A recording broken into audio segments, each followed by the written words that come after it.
So, how to deal with underselling problem to the private sector? I have a lot of humanitarian clients who tell me immediately that, oh, I'm so bad at selling myself. I have underselling problem. I need to be stopped from underselling. These are the problems they tell me all the time, especially when they're transitioning to the private sector, right? So I thought today I will use this time to talk about what is underselling, why you do that, and how to stop underselling yourself, essentially, right? And of course, if you'd like to work on this, come join my group coaching where we're tackling this specifically to your situation and also getting you aware of how not to keep doing that in every conversation you have the private sector. So, before we go to talk about all of this, I would like for you to understand when you are underselling yourself. So how do you know if you are underselling yourself, right? Here are some signs. One is obviously you from the get-go are telling yourself that no one is hiring you. You cannot be hired by the private sector, let alone at the level that you want to, and therefore you should just go and try to make the entry level possible, if at all. So that's how you know that you are definitely going to undersell yourself, if that is your starting point. Another way that you might undersell, that I just was coaching a client, and I asked her if I could use her example, and she said, oh, of course, please go ahead and use. So if you're watching me, thank you for letting me do that. And the way that she was saying is that, oh, I haven't done, so she's a lawyer by background and she worked in the humanitarian sector. And she was telling that when I go and talk to some like network with private sector people, I am afraid to say that I haven't done law in a long time. I'm not a lawyer anymore. I haven't done this, I haven't done that, but I'm not sure if that's really what you want or not. All of these things we're not using in our conversation, and you know that if you keep using this, that, that means you are underselling yourself as well. So essentially, the things of how you're not good at, and from the private sector saying, I don't know, do you still want to hire me? Or is there a way that you can hire me? This is going to lead you to underselling,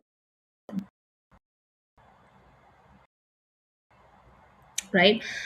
Or the classic example that a lot of humanitarians tell me, which is, I have no clue about the private sector. I'm not sure if you should even hire me, right? Like this client today, she was telling me that, oh my God, if I keep going this way, I will really sending the message, save yourself from me. Don't even talk to me or don't even hire me, right? That's what's going to lead us to underselling. And of course, I am exaggerating here a bit, but underselling is essentially the definition that I think might be helpful for you to think of is forgetting or ignoring all of your experience of however many years and expertise of however many years, and valuing yourself lower than your current salary. That's underselling. So if you are getting the salary of, I don't know, let's say 100K in the humanitarian sector, or maybe 70K, whatever it is, and now you are going for the private sector, believing that you should just go to something that is entry point and hope for the best. That's how you know you're underselling yourself. Now let's look at so we have talked about how to recognize when you are underselling and how that looks like in practice. About what underselling is, the definition, at least the way that I have defined. And now let's talk about Why do you do that, right? Why do you undersell? So the usual answer in any sales conversation, and if we are prone to undersell in any sales conversation, the reason the number one reason why you undersell is because you are not valuing your expertise, because you have fear, and instead of valuing your expertise, you are essentially giving into fear of how you're not hireable, how you're this, how you're that, and keep listening to that story. So that's one reason. Another reason is, again, your fear is saying that, well, no one is going to hire you. Who are you to go for that salary? Those companies are looking for XYZ and all of these things.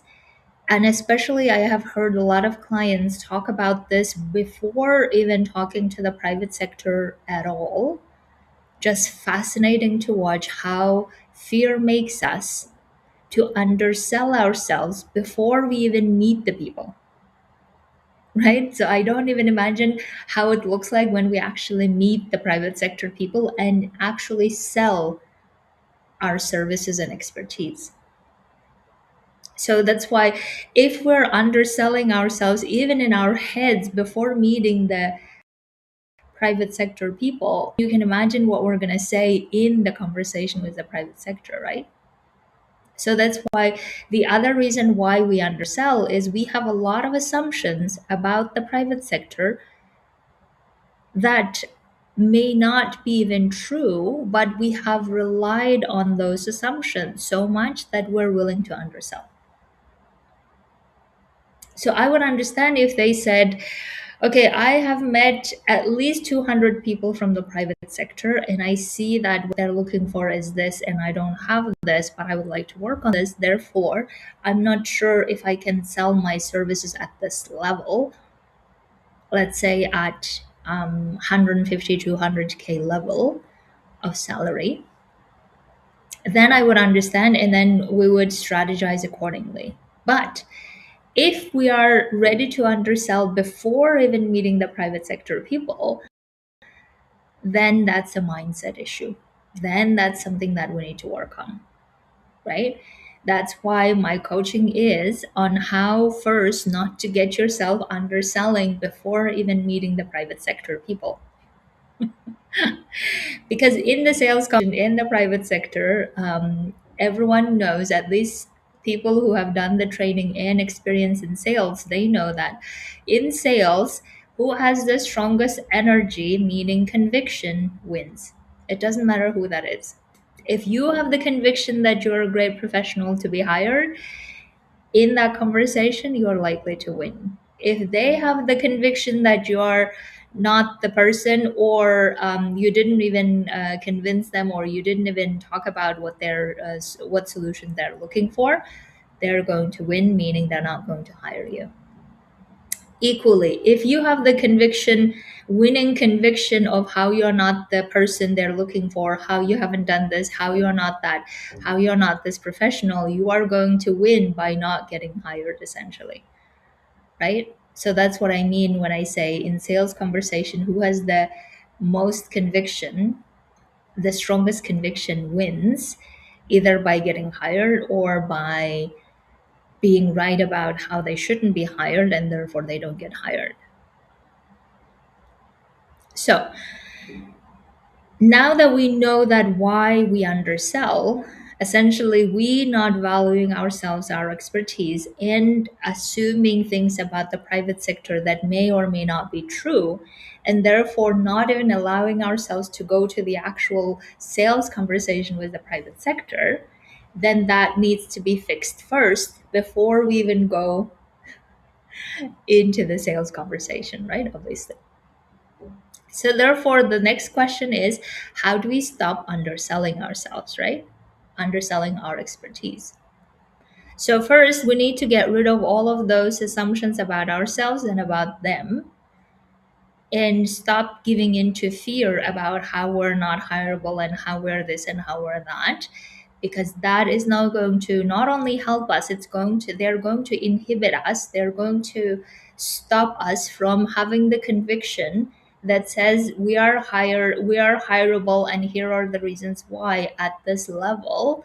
In order to get to that place, we need to get rid of our own judgments and assumptions about how we're not this and how we're not that. That's the first layer. The second layer is we need to learn how to not be a victim of that fear. And as soon as someone says something, oh, but we were looking for this, or they may say, oh, but I don't think that this is what we want, like sort of a rejection, even in networking conversation. Our brain immediately tends to go to a default place, which is the giving into fear, confirming our previous judgments about how we're not hireable and how we're this and we're that, and then giving up on all of this together, or using it every time against ourselves. And every time when we go to a sales conversation again, feeling like, oh, last time they rejected me, last time they did this, last time they did that, therefore they really don't want me. And then keep resorting to our default uh, position of how we're not how our expertise are not sellable at that level, and keep underselling ourselves in the process, right? So that's why the second thing, that the layer that we need to work on, how not to give in to that fear, especially in the moment when we are in the sales conversation. And that is a skill that we need. And then the third layer is actually talking about the solutions. Sorry, I'm saying it slower because my internet seems to be, or my computer seems to be a bit in a lag.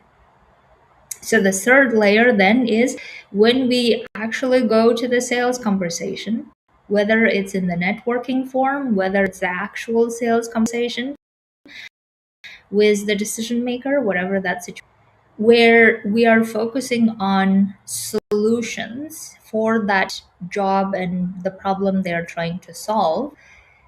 That solution at the level of 150 and 200K level of solutions, that we can focus on those things and how to be helpful to that company and to that solution, rather than making it about us and about our problems, or about our all the things that we don't have, or all the things that we haven't done, and all of those things, right?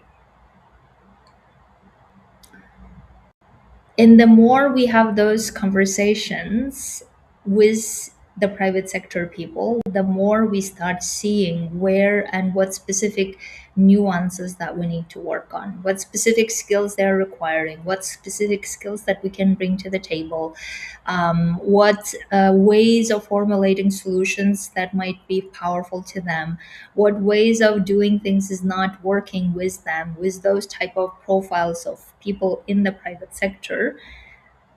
That is what's going to shape how best we sell. But if we're not even going to the sales conversation powerfully to find out more about what is the specific solutions they're looking for, and instead making all of these other problems about how we're not this and how we're not that, we're not going to get to actually selling at the level that we want to, right? So that's why we need to start understanding underselling usually is a mindset problem.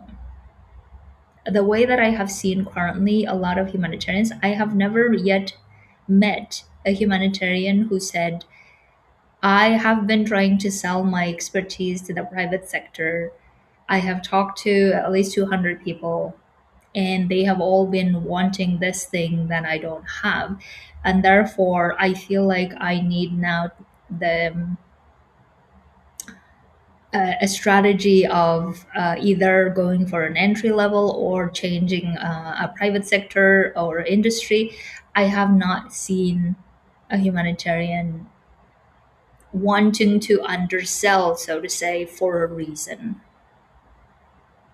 right? I have usually seen humanitarians wanting to undersell because of giving into fear before even talking to the private sector people. And that's very normal, obviously, right? That's very, very normal because alone the idea of selling for many people sounds like, oh my God, I'm so bad at this, right? That's why I have a lot of clients who tell me, I would love to go and do business, but because I hate selling or I don't like selling or I'm bad at selling, I'm not going to be able to do that. I hear this all the time. But if we're going for the private sector, selling is an essential part of any business. We should recognize that. And also, selling as a skill in the private sector is valuable. And people get trained and also learn how to do that best in so many different ways. But for our purposes of transitioning to the private sector, the selling that might be required at this level is how to not undersell our skills and expertise. That's really what we're working on. We're not even working on selling something else or other products or services of other companies or people, right? We're not even going there. All we are wanting currently at this stage is recognizing how and what are the ways we might be underselling our skills and expertise, recognizing why that's happening and recognizing what to do about it and get good at practicing doing it in the way that we want to. That's really what we're working on. And that will get us to transitioning and making that transition successful. But in order to do that, we need to practice it. And that's why the group coaching that I have created is specifically for simulations. Simulations with private sector people also coming in and looking and seeing how you're doing, and then saying, okay, what are the ways that I'm underselling? Why am I underselling? What are the emotions that you are giving into instead of relying on the expertise that you already have? And how do you sell it at the level that you would like to first, and getting good at that? Because if we get good at that, then anything below is not a problem. And I really, really would love to invite humanitarians who are having this struggle to work with me on this so that we are removing any variable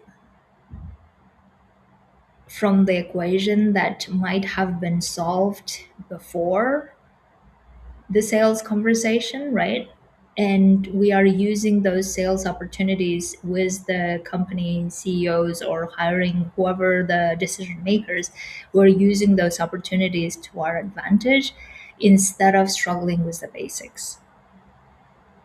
And these are all skill sets that we can all build and we can all learn and practice. It is not anything rocket science, and it is something that we may need to do anyway in any area that we apply for. Whether we are applying for the humanitarian sector, we need to know how to sell ourselves or our expertise um, at the level without underselling, and the same goes for the private sector. So therefore, the sooner we recognize how we might be doing it, why we might be doing it, and most importantly, how to stop doing it, that's a skill worth learning no matter where we go. And that's what I would love to invite you to do in our group coaching. And we have already amazing clients in there. I would love for you to join and be part of it. And our next session is January 14th. But you can, of course, sign up and start working on it now. And there are a lot of other elements to it. One of them that I was also explaining to a client today as she was asking. One of the other elements is that we are working on CVs and translating those CVs. I have people from the private sector coming and commenting on those CVs and how to make it private sector relevant, specific. So that's also something that if you are needing, we are covering. we're essentially covering any questions about how to network, what to get out of network, how to sell even in networks, right? I was talking to a client today about this. I was telling her that it would be great to get the networking to the next level where we're not just getting to know people and talking about potential collaborations, but also literally exercising your selling skill in that networking and how that could look like. And all of those, what to say, what not to say, how to say it, what energy to bring. How do you know if it's working? How do you know if it's not working? All of this we're covering in the group coaching. So if that's you, please do come and join us, and we'll be um, having a lot of structured systemic way of working this so that you increase your chances of getting at the level that you would like to. That's really my goal. I really don't want you to be underselling yourself simply because you happen to be so afraid and have assumptions that are not grounded, but rather selling at the level that you have built your experience for all of these years. Okay, my dears. If this is you, you know where to book the call on this post, and come talk to me.